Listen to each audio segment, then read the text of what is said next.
Federal Reserve kept its aggressive stance on rate increases last week, raising the overnight Fed funds target by 75 basis points to a range of 2.25% to 2.5%.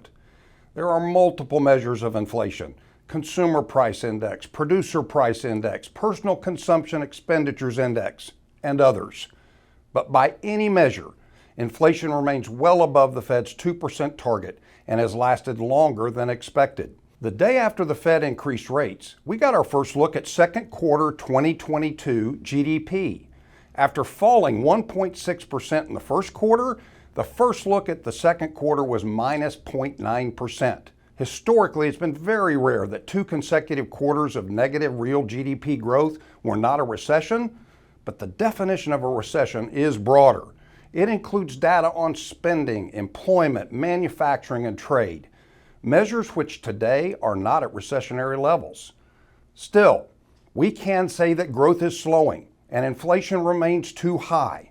And within that environment, expect the Fed to continue to raise rates, maybe at a slower clip than 75 basis points per meeting, but raising rates in each of their remaining 3 meetings this year. In its efforts to tap down inflation, the Fed is using a basic concept we all learned about in high school economics: supply and demand. Remember that to lower prices, you can increase supply to meet high demand or reduce demand to meet that lower supply. Since the Federal Reserve cannot create supply of goods or services, they use monetary policy to impact demand, lowering rates when they're trying to spur demand, or as now, increasing rates to reduce demand. Higher rates increase the cost of debt, meaning more dollars spent on debt service as opposed to purchasing goods and services.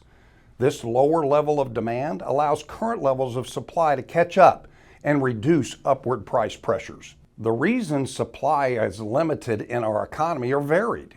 Our West Coast ports are still clogged with goods in transit and supply chains are not functioning properly.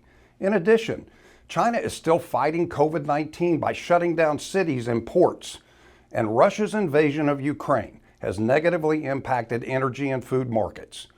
Our internal supply chains will eventually catch up, but the actions of China and Russia are outside of our control. Our labor markets continue to overheat as we now have almost 2 open jobs for every unemployed person in the U.S., and the headline unemployment rate is still a low 3.6%. There are still about 2 million fewer people in the labor market than before the onset of the pandemic. So the Federal Reserve is trying to cool the economy, hopefully seeing job openings come down while the number of people in the employment market go up, which should reduce competition for labor and allow wage increases to slow. It's a complex process, and one which the Fed acknowledges risks a recession. The path for 2023 depends on inflation, particularly rents and wages. Risks of a shallow recession are rising, but a recession is not a foregone conclusion.